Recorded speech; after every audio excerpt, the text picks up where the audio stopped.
Coffee குடிச்சிட்டு நம்ம ஹைதராபாத் சுற்றி பார்க்கலாம்லாம். இப்போ வந்து டைம் காலைல 11 o'clock. நாங்கள் ஆக்சுவலி புக் பண்ணி இந்த பைக் ரெண்டில் வந்து இங்கேருந்து ஒரு 1 hour காட்டுது. அங்கே போகிறது வந்து வேலைக்கு ஆகுது. அதனால் பக்கத்துலேயே எங்கேயாவது பைக் ரெண்டல் இருக்கான்னு பார்க்குறோம்.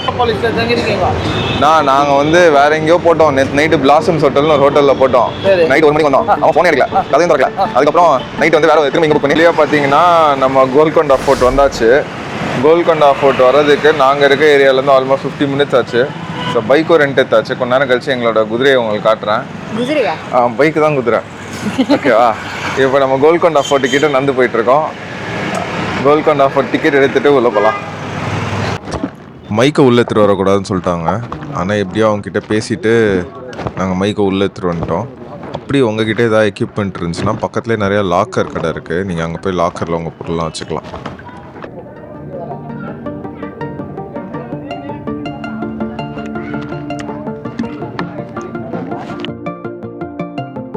ஸோ இந்த இடத்தோட ஸ்பெஷாலிட்டி என்னன்னா, இந்த இடத்துல கை தட்டினீங்கன்னா எப்போ இந்த இடத்துல கை தட்டுறீங்க.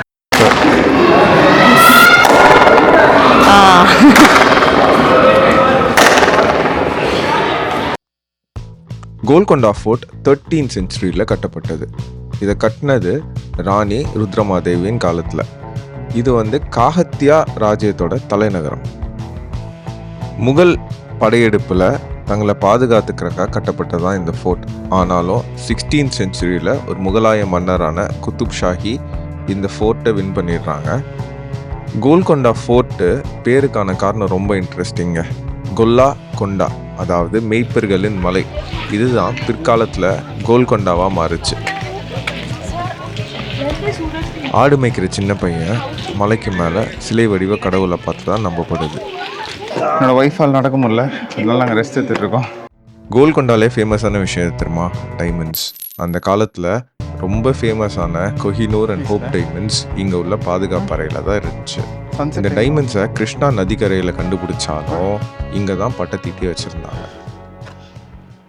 தர்பார் ஹால்ன்றாங்க.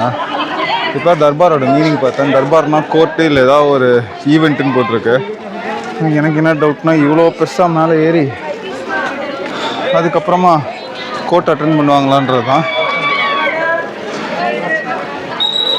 உங்களுக்கு தெரிஞ்சால் சொல்லுங்கள். இந்த ஃபோர்ட்டில் ஆக்சுவலி என்ன பண்ணிகிட்டு இருந்தாங்க, ஃபோர்ட்டுன்றது எது கட்டி வச்சுருக்காங்கன்றது உங்களுக்கு தெரிஞ்சால் கீழே கமெண்ட்டில் சொல்லுங்கள். இங்கேருந்து ஹைதராபாத் சிட்டியோட வியூ வந்து வேறு லெவலில் இருக்குது. நாங்கள் மத்தியானம் 12 மணி உச்சி வெயிலில் வந்திருக்கோம். ஆனால் இதுவே சாயங்காலம் வந்திருந்தால் இன்னும் கொஞ்சம் நல்லாயிருக்கும்னு நினைக்கிறேன். என்னோடய ஒய்ஃப் சொல்கிறாங்க ஃபோர்ட்ஸ் ஆர் ஓவர் ரேட்டடுன்றாங்க. ஆனால் எனக்கு ஃபோர்ட்ஸ் ரொம்ப பிடிக்கும். அது ஏன்னா இப்போது நாங்கள் ஃபோர்ட்டோட மேலே இருக்கோம். இந்த வியூ பாருங்கள். இங்கே சைடில் ஒரு எம்டி கிரவுண்ட் இருக்கா. இந்த ஃபோர்ட்டோட மேலே இருந்து ஒரு தளபதி ஒரு 50 போர் வீரர்கள் ப்ராக்டிஸ் பண்ணுறத பார்த்தா எவ்வளோ நல்லாயிருக்கும். நல்லாயிருக்கும். ஆனால் நான் இப்போ இங்கே வந்து பார்த்தேன்னா எனக்கு அதை நானும் இமேஜின் பண்ணணும்னு தோணுது.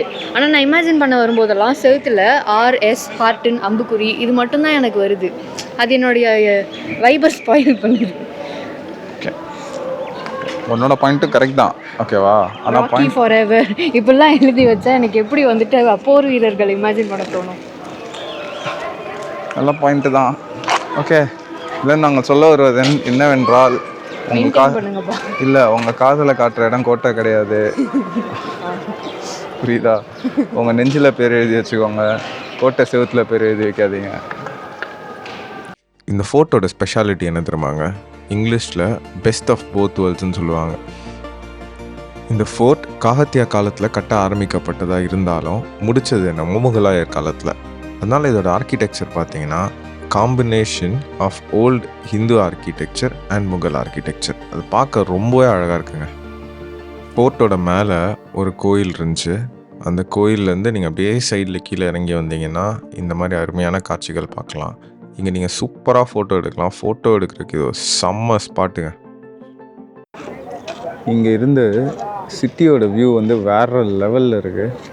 நீங்கள் பார்த்தீங்கன்னா தெரியும், இதுதான் அந்த என்டையர் ஃபோர்ட்டுக்கு பின்னாடி சிட்டி வந்து உண்மையாக பார்க்க செம்மையாக இருக்குங்க. இந்த கல்லோட வெயிட் வந்து 200 கிலோங்க. அந்த காலத்தில் இந்த கல்லை யார் தூக்குறாங்களோ அவங்க தான் வீரன்னு கன்சிடர் பண்ணப்படுவாங்க. இப்போது நிறைய பேர் அவங்கள வீரன்னு ப்ரூவ் பண்ணுறதுக்காக இந்த கல்லை தூக்க ட்ரை பண்ணுறாங்க. நானும் தூக்க ட்ரை பண்ணேன், என்னால் தூக்க முடியல. ஆனால் ஒருத்தர் மட்டும் லைட்டாக நவுத்தினார். ஸோ அது பார்க்க நல்லா தான் இருந்துச்சு. கல்லை தூக்கி முடிச்சுட்டு நாங்கள் கோல்கொண்டாலேருந்து கிளம்பிட்டோங்க. கோல்கொண்டா எக்ஸ்பீரியன்ஸ் எப்படி இருந்துச்சுன்னு கேட்டிங்கன்னா, எனக்கு ரொம்ப பிடிச்சது. என்னோடய ஒய்ஃப்க்கு அவ்வளோ பிடிக்கல. நான் ரொம்ப தூரம் நடக்கணும். போகிறப்போ ஒரு தொப்பி, கொஞ்சம் தண்ணி இதெல்லாம் எடுத்துகிட்டு போயிடுங்க. போனீங்கன்னா உங்களுக்கும் பிடிக்கும்னு நம்புகிறேன். வாங்க நம்ம அடுத்த ஸ்பாட் போகலாம். இப்போ நம்ம இருக்கிற இடம் பார்த்திங்கன்னா, இதான் வந்து குத்துப் ஷாவோட டூம். இதை வந்து 7 டூம்ஸ்னு சொல்லுவாங்க. இதையும் அதே 13th century தான் கட்டியிருக்காங்க. இது ஆனால் இதோட ரெஸ்டரேஷன் ஒர்க் வந்து ரொம்ப ஃபேமஸ். இது பார்த்திங்கன்னா ஒரு காலத்தில் அப்படியே உடஞ்சி விழுவுற மாதிரி இருந்துச்சு. இதை ரொம்ப அழகாக ரீஸ்டோர் பண்ணி வச்சுருக்காங்க. இந்த ஆர்கிடெக்சர் பார்த்திங்கன்னா இது ஃபுல்லாகவே முகல் ஆர்கிடெக்சரில் கட்டினது. ஓகேவா? இது ஃபுல்லாக அந்த கீழே பார்த்திங்கன்னா அந்த மேலே ஒரு பக்கமும் அந்த டூம்பு, அந்த டூம்புக்கு நேராக இந்த கோன் மாதிரி ஒன்று மேலே இருக்கும். இது ஃபுல்லாகவே இந்த முகல் ஆர்கிடெக்சர்.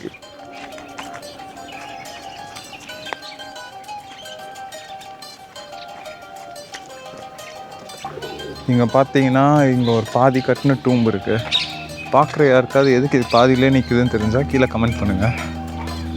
மொத்தமாக 7 டூம்ஸ் இருக்கனால இந்த இடமே வந்து ஒரு மாதிரி விஷுவலி செம ஸ்டன்னிங்காக இருக்குது. இங்கே ஒரு டூம்பு இருக்கா, அப்படியே பின்னாடி பார்த்தீங்கன்னா அங்கே பச்சை கலர் ஹெட் வச்ச ஒரு டூம்பு இருக்கா, அதே மாதிரி ரைட்டில் பார்த்தீங்கன்னா இன்னொரு டூம்பு இருக்குது. இந்த மாதிரி டோட்டலி இந்த இடத்துல 7 டூம்ஸ் இருக்குது. ஸோ அங்கே பாருங்களேன், பிளாக் கலர் ஹெட் வச்ச ஒரு டூம்பு இருக்குது. இருக்கிறதுலே எனக்கு பிடிச்சது பார்த்தீங்கன்னா அது இந்த டூம் தாங்க. மேலே அந்த க்ரீன் கலர் டோம் வந்து செம்ம அழகாக இருக்குது. இதெல்லாம் பார்க்கும்போது தாங்க தெரியுது அந்த காலத்தில் இந்த ஆர்கிடெக்சருக்கு எவ்வளோ இம்பார்ட்டன்ஸ் கொடுத்துருக்காங்கன்னு பாருங்களேன். இதில் லைட்டாக அந்த ப்ளூவும் இருக்குது. இப்போது ஆனால் இந்த கவர்மெண்ட்டை உண்மையாக பாராட்டணும். ஒரு டூம்பாக அவங்க ரீஸ்டோர் பண்ணிட்டு வராங்க. இந்த ரெஸ்டரேஷன் ஒர்க் இப்போ நடந்துகிட்ருக்கு. ஆனால் இப்போயே செம்மையாக இருக்குங்க. என்ன டாகோ பண்ணுற? ஏய் டாகோ ஓடாத. ஐ டாகோ இங்கே பார்.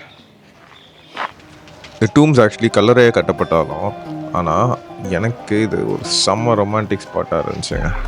அந்த ஆம்பியன்ஸு, அந்த ஆர்கிடெக்சர் இதெல்லாம் பார்க்குறக்கு ஒரு பழைய படத்துக்கு நம்மளை ட்ரான்ஸ்போர்ட் பண்ண மாதிரி இருந்துச்சு. உள்ள டூம்ஸ்குள்ளெல்லாம் பெருசாக ஒன்றும் இல்லை, ஆனால் வெளியே இருந்து பார்க்குறக்கு இது ஒன் ஆஃப் த பெஸ்ட்டுங்க.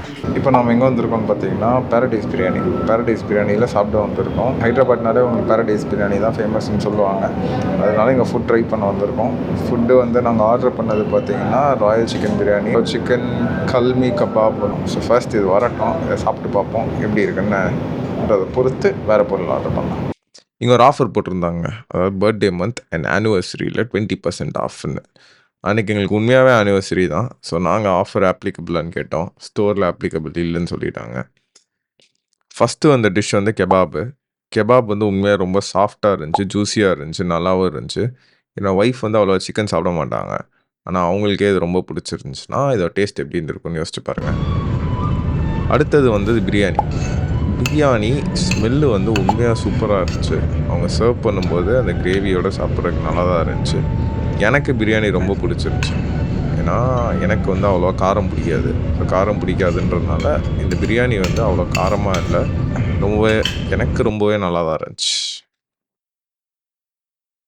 பிரியாணி எப்படி இருக்கு? ஃபுட்டு நல்லா தான் இருக்கு, ஆனால் அது பிரியாணியான்னு எனக்கு தெரியல. பிரியாணி டிஷ்ஷுக்கு பேர் மாற்றலாம்.